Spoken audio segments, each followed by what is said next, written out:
Hello students, welcome to online class. We have done up to exercise 6.1.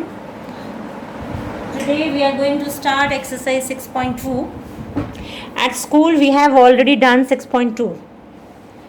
But the students who are not coming to school, I am making this video for them. Because I can't compel them to come to school. So I am starting this video. Exercise 6.2, you just read question number 1. Question number 1 को अपनी text book से पढ़िए. Exercise 6.2 question number 1 का हमें figure दिया हुआ है और उस फिगर में आकृति में x और y के मान ज्ञात कीजिए और फिर दर्शाइए कि AB समांतर है CD के. तो फिगर हमें देख करके उतारनी है. ये देखिए मैंने फिगर बना दिया है. This is AB. AB is parallel to CD. जो AB है वो CD के समांतर है.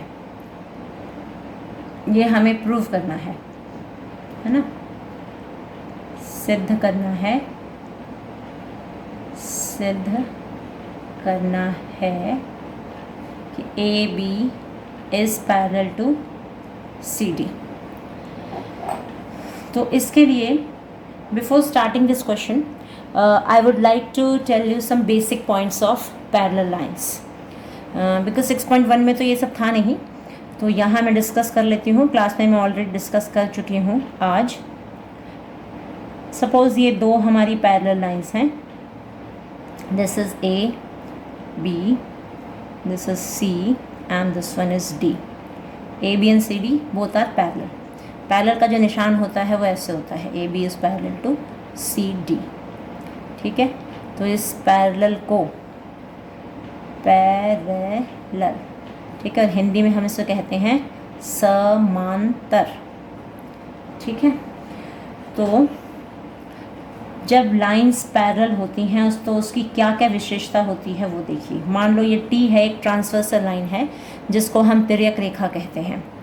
जब रेखाएं समांतर होती हैं तो उनके एकांतर कोण समान होते हैं. इधर वाला कोण इधर वाले के बराबर होगा. इसको हम कहते हैं एकांतर कोण. सपोज़ मैं इसको 1 पुट कर लूँ और इसको 2, तो angle 1 is equal to angle 2. इसको कहते हैं हम एकांतर कोण. और इंग्लिश में हम इनको कहते हैं alternate angles. Because I have to continue in both the mediums. Some of the students are having English medium and some are having Hindi medium, है ना. तो क्लास में जो है मिक्सचर है, तो हिंदी इंग्लिश दोनों साइमल्टेनियसली दोनों लैंग्वेजेस को मैं चलाती हूँ. Because in +1 and +2 you are going to get mathematics in English only.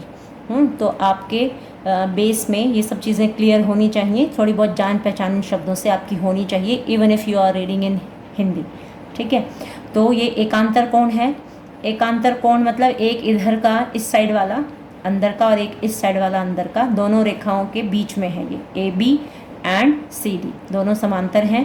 तो this is angle 1 and this is angle 2. Angle 1 is angle 2 equal to angle 2. जब रेखाएं समांतर होती हैं तो एकांतर कोण समान होते हैं. फिर मान लो ये इसका नंबर हम नंबर 3 डाल दें, तो एकांतर कोण वैसे और कौन से होते हैं, पूरी की नंबरिंग कर ले तो ज़्यादा अच्छा रहेगा. मान लो 1 2 3 हम पुट कर चुके हैं. मान लो ये 4 है, ये 5 है, ये 6 है, 7 है. मतलब नंबर्स हम कहीं पे भी पुट कर लें, लेकिन हमने देखना ये है कि कौन सा एंगल एकांतर कोण होता है. तो एक इधर का एक इधर का. फिर जैसे 1 2 3 4 5 6 हो चुके हैं, 7 और ये 8. तो यहाँ से 5 and 8, angle 5 is equal to angle 8. ये भी हमारे ऑल्टरनेट एंगल्स हैं. ठीक है, एकांतर कोण है. फिर angle 2 is equal to angle 3. ये संगत कोण है, संगत कोण, और इनको हम इंग्लिश में कॉरस्पॉन्डिंग एंगल्स कहते हैं. Corresponding angles.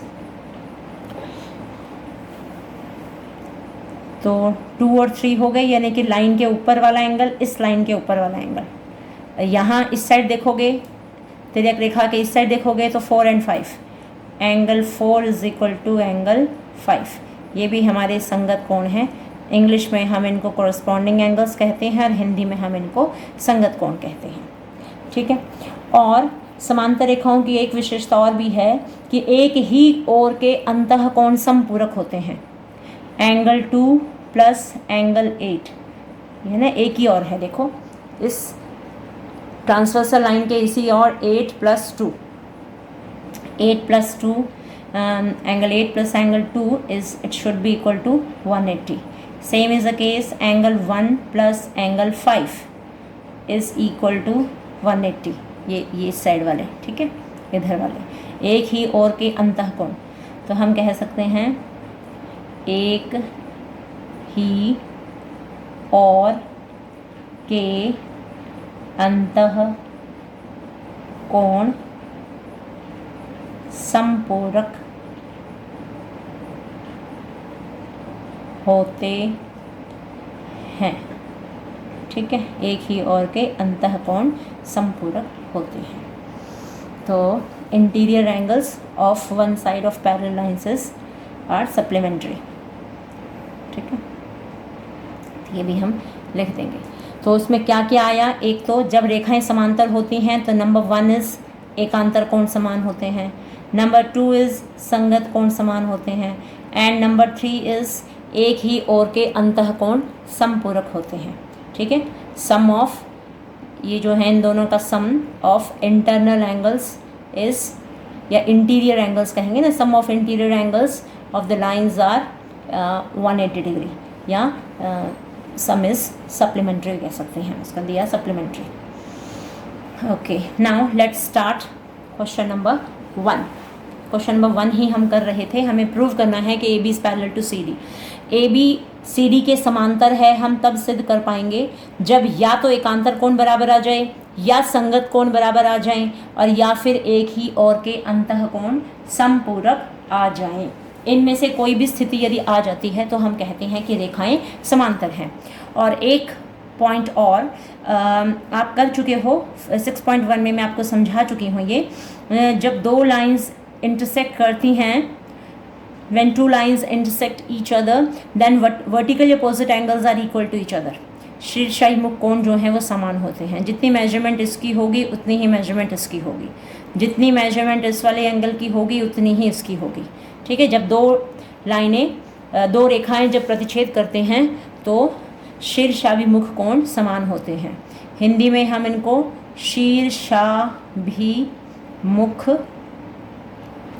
कोण कहते हैं, और इंग्लिश में हम इनको वर्टिकली अपोजिट एंगल्स कहते हैं। ठीक है, तो दोनों ही भाषाओं में आपको ये चीज़ जो है बिल्कुल क्लियर हो जानी चाहिए। Now let's start the question. Question में क्या है, आकृति में हमें ए बी और सी डी दो लाइनें दी हुई हैं, इसमें एक्स और वाई दिया हुआ है, और यहाँ 50 डिग्री है। ठीक है, 50 डिग्री यहाँ दिया है, एक्स और वाई हमको फाइंड आउट करने हैं। एक्स और वाई के मान ज्ञात कीजिए और फिर दर्शाइए कि ए बी जो है वो सी डी के समांतर है। तो इसमें हम ले लेंगे कि ये एक सीधी रेखा है, तो 50 + x, दोनों का जो सम है वो 180 होगा। 180 क्यों होगा, रैखिक युग्म अभिग्रहित के नियम से, यानी कि लीनियर पेयर बन रही है ये, लीनियर पेयर। इंग्लिश में हम लीनियर पेयर कहते हैं और हिंदी में रैखिक युग्म कहेंगे, लीनियर पेयर एक्सियम से, क्योंकि स्ट्रेट लाइन के ऊपर ये एक आपकी रे खड़ी है, यानी कि किरण है, तो दोनों का जो सम होगा वो 180 डिग्री होगा।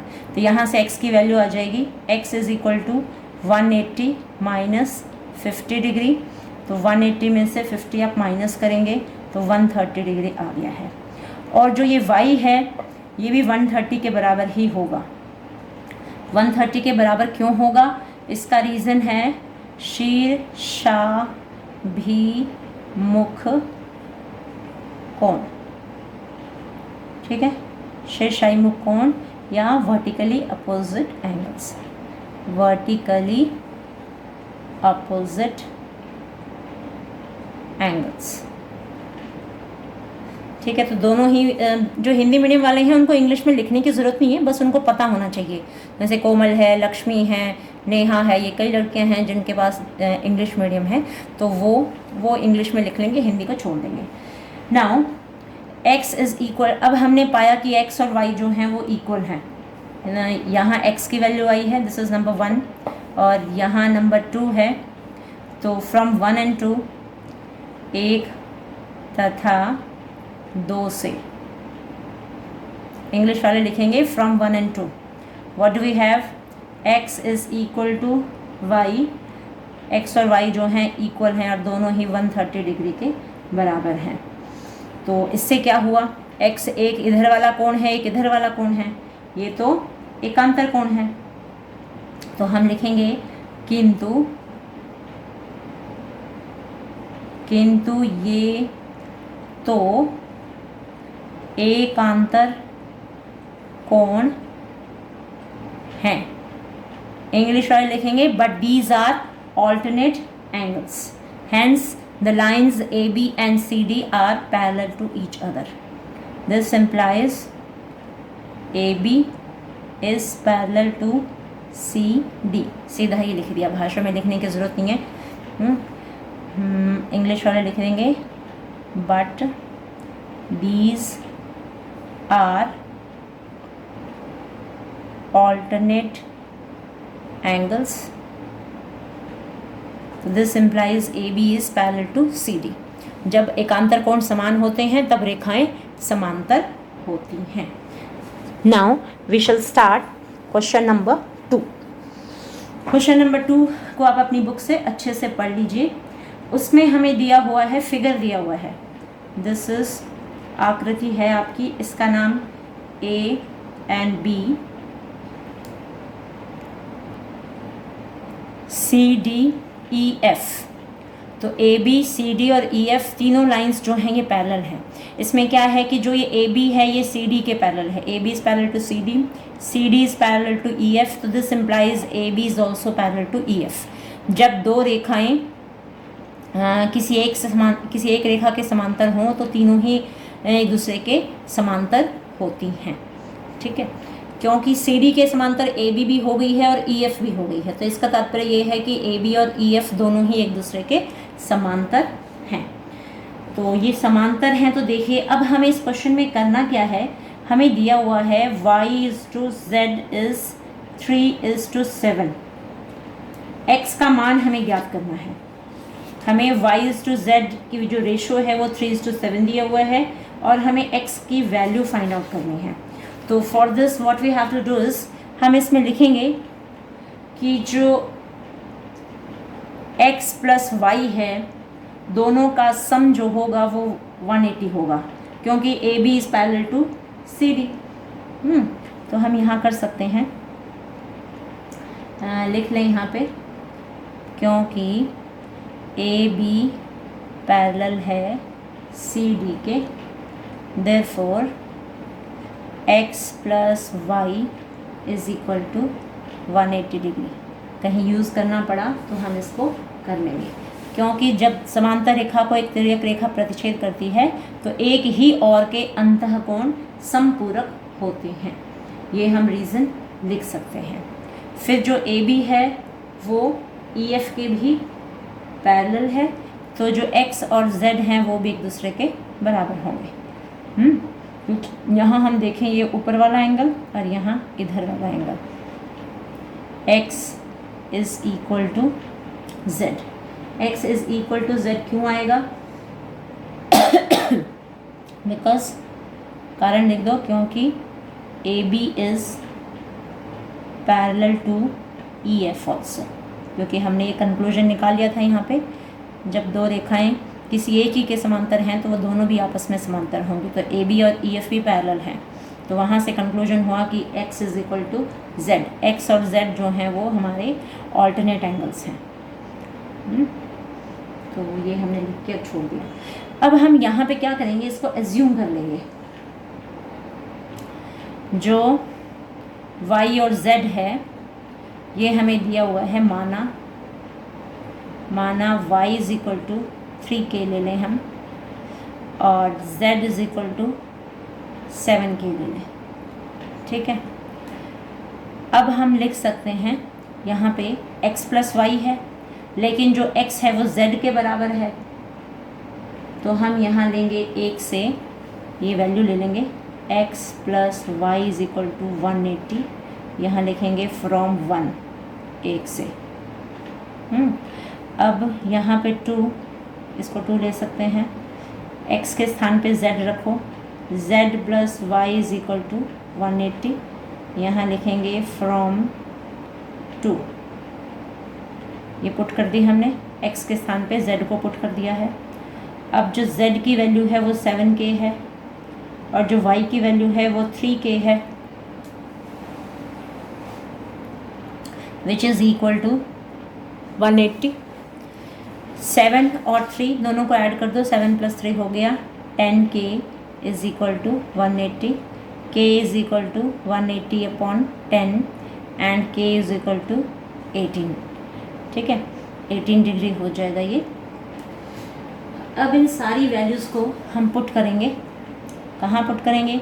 जो y था, y को हमने 3k एज्यूम किया हुआ था, माना था, तो 3 इंटू 18, 18 3 ज़ा 54 डिग्री। फिर जो z है, z is equal to 7 into 18। ठीक है, तो 18 7 ज़ा 126, 126 डिग्री हो गया ये। तो z, y और z दोनों ही आ चुके हैं, और जो x है वो z के बराबर है, तो x भी हमारा 126 डिग्री ही हो गया है, because x and z both are equal to each other. ठीक है, तो समझ में आ गया होगा आपको। तो तीनों लाइंस जो थी वो एक दूसरे की पैरेलल थी, और हमें दो एंगल्स का रेशियो 3:7 दिया हुआ था, तो उसने हमारी हेल्प की कि x प्लस वाई जो है interior angle, sum of interior angles is 180, so x plus y is equal to 180 put कर दिया।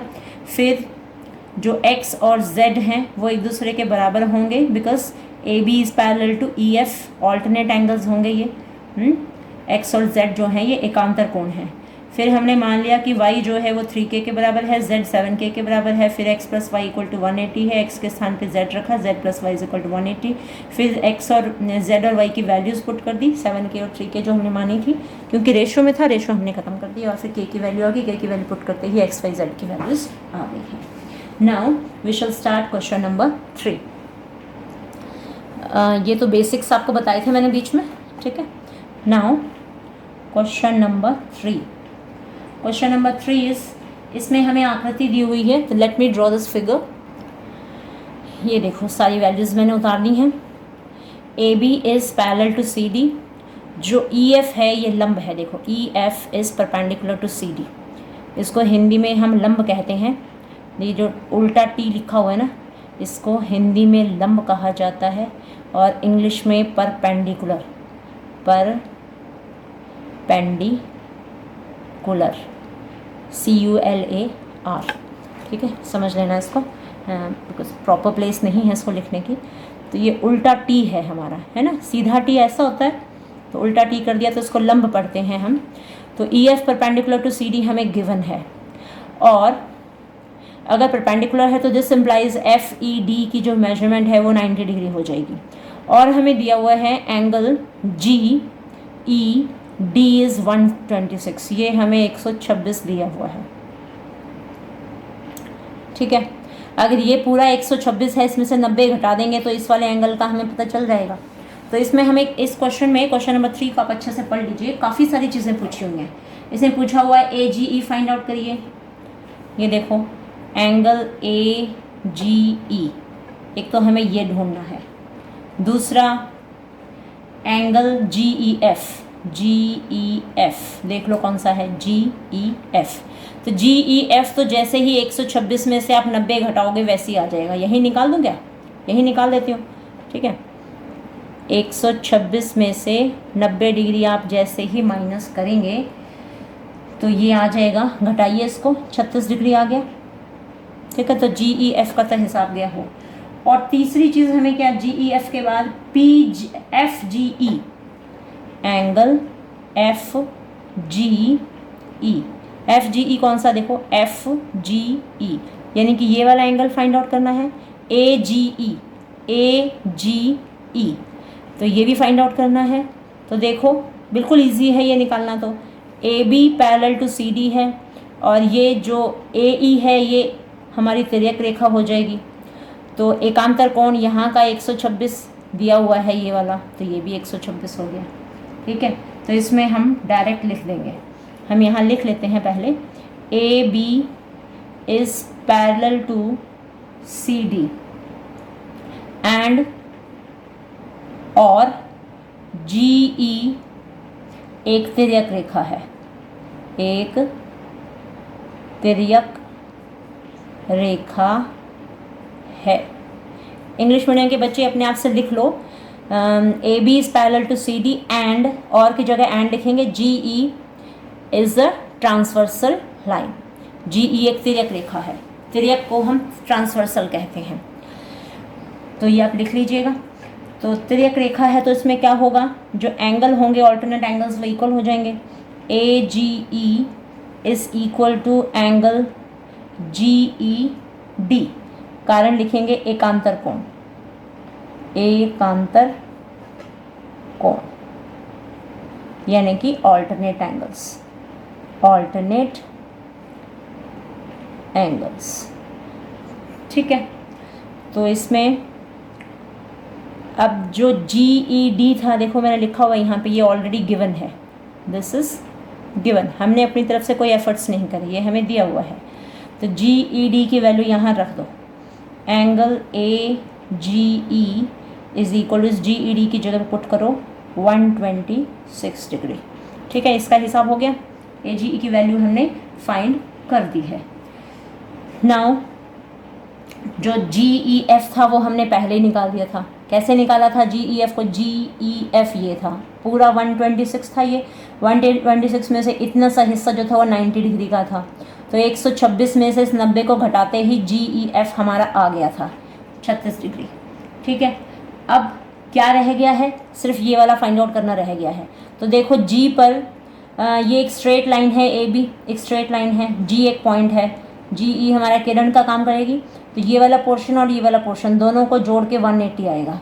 तो हम इसका नाम लिखेंगे angle AGE plus angle FGE, FGE is equal to 180 degree. जो AGE है इसकी वैल्यू हम 126 पहले ही निकाल चुके हैं एकांतर कोण की वजह से, और एंगल FGE अब निकल आएगा equal to 180। Angle FGE is equal to 180 minus इसको इस साइड उठा लाए तो माइनस 126 हो गया। तो angle FGE is equal to, इसको माइनस करो, 10 में से 6 गए 4, 7 में से 2 गए 5, 1 में से 1 गए 0, सो वी गेट 54 डिग्री। तो इस प्रकार सारे पार्ट्स जो हैं वो हो गए हैं। 3 एंगल निकालने थे, तीनों ही निकल चुके हैं। ठीक है, AGE फाइंड आउट करना था। AGE कैसे निकला, ऑल्टरनेट एंगल्स, यानी कि एक एंगल इधर का एक एंगल इधर का, ऑल्टरनेट एंगल्स जो हैं इक्वल हैं। इक्वल क्यों हैं, क्योंकि AB और CD जो हैं वो पैरेलल हैं। ठीक है, तो समांतर रेखाओं के एकांतर कोण समान होते हैं, इस वजह से ये 126 आराम से हमारा आ गया। ये हमने लिख दिया था कि एकांतर कोण है, इस वजह से ये 126 हो गया।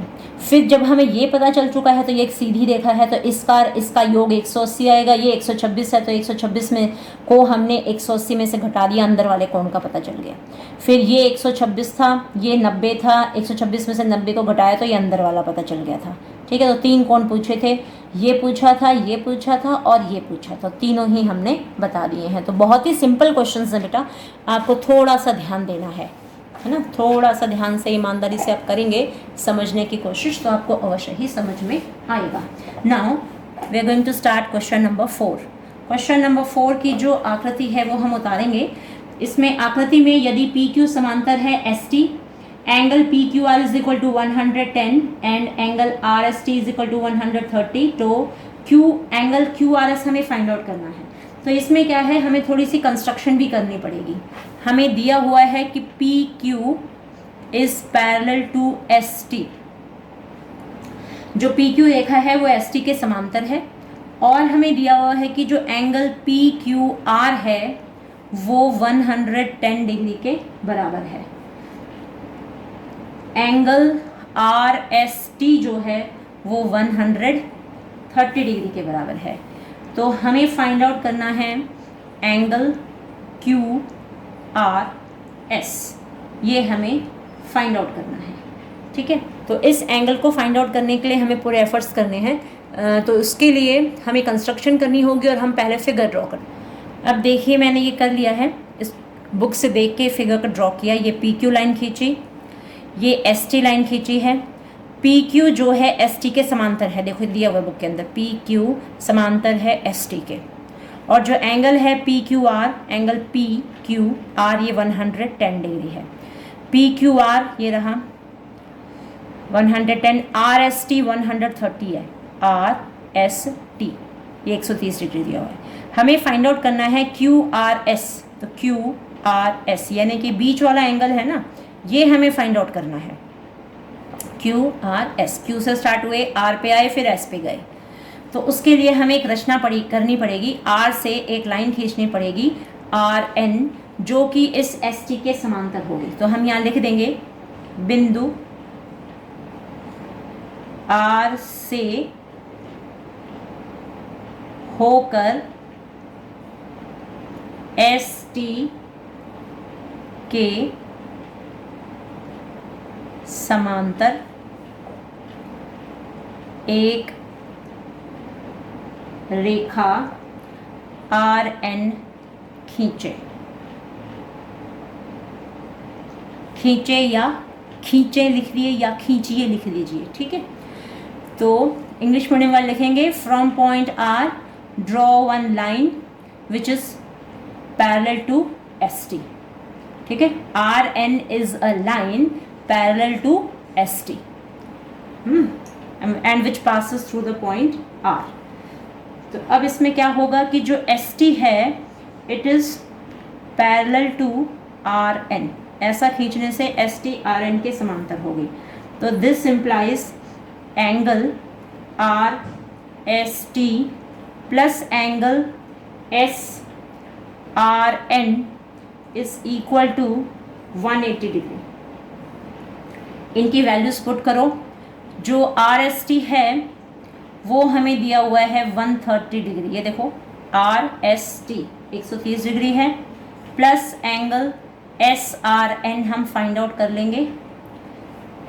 Angle S R N is equal to 180 minus 30 degree. Angle S R N is equal to 180 में से 30 घटा दीजिए, 50 डिग्री आ गया। अब हमें दिया हुआ है नाउ अब P Q is parallel to S T हमें दिया हुआ था। ठीक है, ये हमें दिया है, हमने अपनी तरफ से कुछ नहीं किया। ये वाली लाइन इस लाइन के पैरेलल है। तो इससे क्या हुआ कि जो आर एन है वो एस टी के समांतर है। ये हमने रचना की है बाय कंस्ट्रक्शन। ठीक है, इंग्लिश में हम इसको कहेंगे